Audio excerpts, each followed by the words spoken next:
that's exactly what it feels like. It's a visceral gut thing. I like to create, Wilson. Everything I do, I want to make bigger and better. Well, Tim, this obsessive desire to create partly happens because men feel inferior to women. What?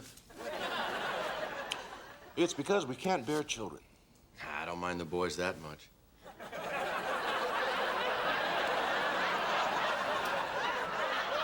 No, Tim. What I mean is, women can give birth, and we can't. And we sure lucked out on that part. I can't give birth.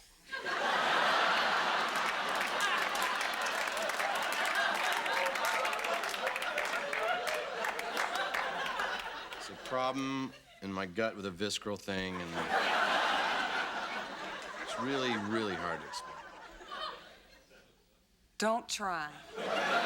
Anyway, he said, better to have people think you're a fool than to open your mouth and remove all doubt. It is better not to open your mouth and appear foolish than to open it and fool them.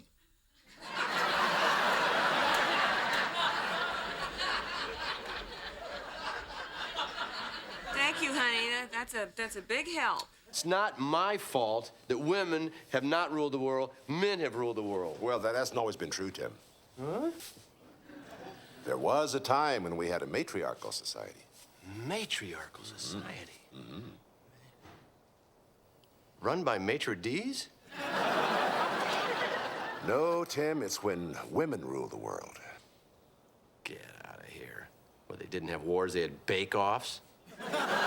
Oh, no, Tim, you'd be surprised. Actually, the female of the species can be very aggressive. So, what you're saying is that when women rule the world, things are all that peaceful and nice. No, Tim. Absolute power corrupts absolutely, with women as well as men. In ancient Africa, they had entire female armies. In Babylon, they would burn a man at the stake every spring to ensure the fertility of the crops. Oof. Goes way back to Babylon, when men were scared of being burnt at the stake by a bunch of maitre d's. Someone's planted the concept of bad luck in your mind, and therefore your subconscious is expecting bad luck. Ergo, bad luck happens. There you go. You were the one that planted the idea of bad luck in my mind and let the air go out of my subconscious. Hey! I did what? Tim, that could cause some friction. Yeah, friction. You have to understand, Tim. Life for women is connections, a struggle to avoid isolation and preserve intimacy. Intimacy. Bingo. I know why you put the potter's wheel in the garage. And why did I do that, Tim? It's your struggle with isolation to preserve friction. What? How do women and men even stay together? It has to do with barbed wire, Tim.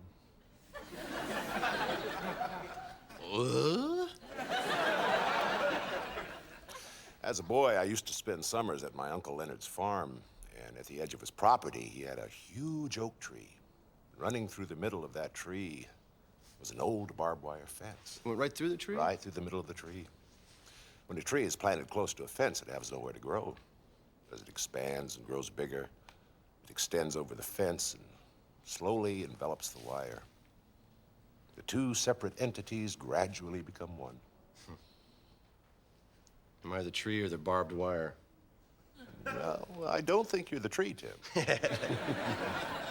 The point is the two were joined without destroying the tree or losing the integrity of the fence. It's almost as if they belong together.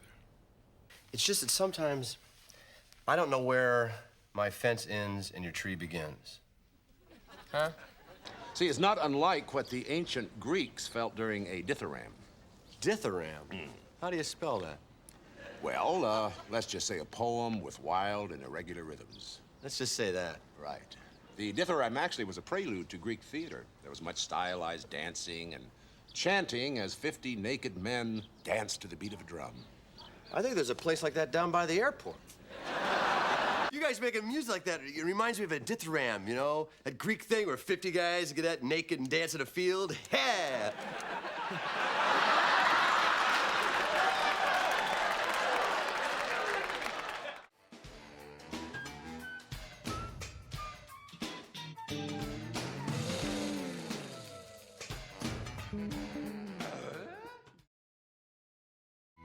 Howdy ho, neighbor.